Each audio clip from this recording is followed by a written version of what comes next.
తిరుపతి జిల్లా తిరుచానూరులోని పద్మావతి అమ్మవారి ఆలయం వాహన బేరర్లపై దాడి కేసులో 19 మందిపై కేసు నమోదు చేయడాన్ని నిరసిస్తూ బాధితులు పోలీస్ స్టేషన్ ఎదుట రోడ్డుపై బైఠాయించడంతో పోలీస్ స్టేషన్ వద్ద ఉద్రిక్తత నెలకొంది. తమ వారిపై అక్రమంగా కేసులు నమోదు చేశారంటూ పోలీస్ స్టేషన్ ఎదుట రోడ్డుపై బైఠాయించి మహిళలు నిరసనకు దిగారు. ఎమ్మెల్యే నాని ఆదేశాలతోనే అక్రమంగా అరెస్టులు చేశారని, కక్షపూరితంగానే తమ వారిపై కేసులు నమోదు చేశారంటూ ఆగ్రహం వ్యక్తం చేసిన మహిళలు నినాదాలు చేశారు.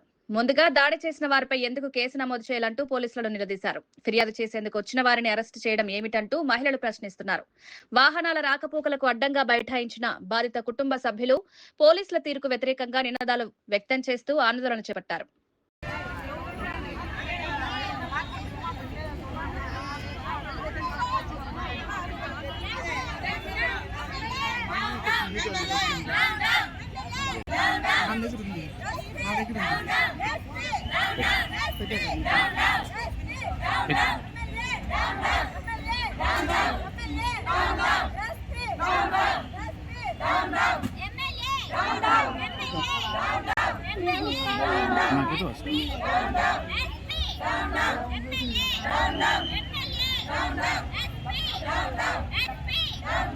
నంబర్ చెప్పండి.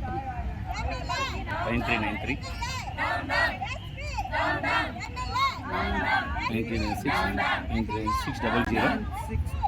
600 అదే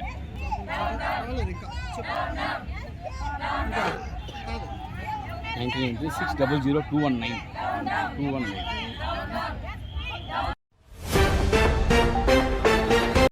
కర్ణాటకలోని మంగళూరులో ఒక మహిళ రోడ్డు దాటుతూ ఆటోను గమనించకపోవడంతో అతను ఆమెను తప్పించే ప్రయత్నంలో ఆటో అదుపు తప్పి మహిళపై పడింది. అదే సమయంలో అటుగా స్కూల్ నుండి వస్తున్న విద్యార్థిని సడన్ గా ఆటోను ఒక్కసారిగా ఎత్తేసింది.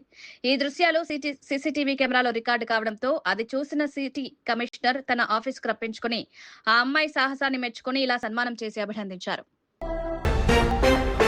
అమీన్పూర్ ఐలాపురంలో స్థానికులు సంబరాలు చేసుకుంటున్నారు. సీఎం రేవంత్ రెడ్డి చిత్రపటానికి క్షీరాభిషేకం, హైడ్రా సహాయంతో తమ భూములకు, ప్రభుత్వ భూములకు విముక్తి కల్పించారని స్థానికులు ముఖ్యమంత్రికి ధన్యవాదాలు తెలిపారు. సీఎం రేవంత్ రెడ్డి జిందాబాద్ అంటూ నినాదాలు చేశారు. ఇక భూముల ఆక్రమణలతో హల్చల్ చేశారంటూ ఎంఏ ముఖీం చెర నుండి భూములకు విముక్తి కల్పించిన హైడ్రాకు ధన్యవాదాలు తెలిపారు. ప్రజాప్రతినిధులతో సన్నిహిత సంబంధాలు కొనసాగిస్తూ ప్రభుత్వ భూమిని ఇష్టానుసారం అమ్ముకుని 100 కోట్లు పేగేసుకున్నాడని, మాధాపూర్లో 12 ఎకరాలకు సంబంధించిన విషయంలో ముఖీం మీద మోస్ట్ నటోరియస్ క్రిమినల్ కేసులు మాధాపూర్లో ఉన్నాయని అధికారులు తెలిపారు.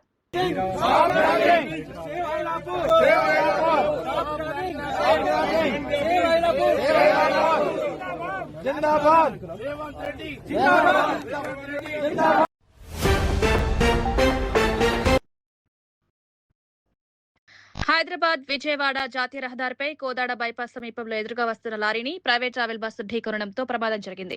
హైదరాబాద్ నుంచి ఏలూరు వెళ్తున్న ఈ బస్సులో 36 మంది ప్రయాణికులుండగా వారిలో 16 మంది గాయపడ్డారు. వారిని చికిత్స కోసం కోదాడ ఆసుపత్రికి తరలించారు. ఈ ప్రమాద తీవ్రతకు బస్సు ముందు భాగం పూర్తిగా దెబ్బతింది.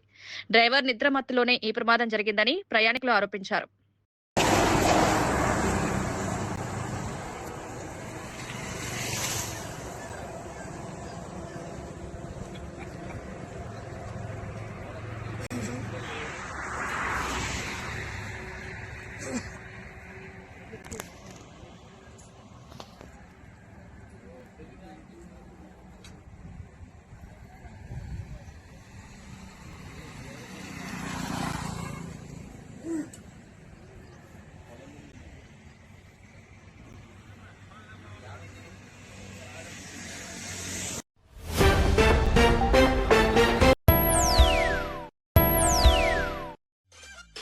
మేము చేసే వీడియోస్ మీకు నచ్చినట్లయితే లైక్ చేయండి.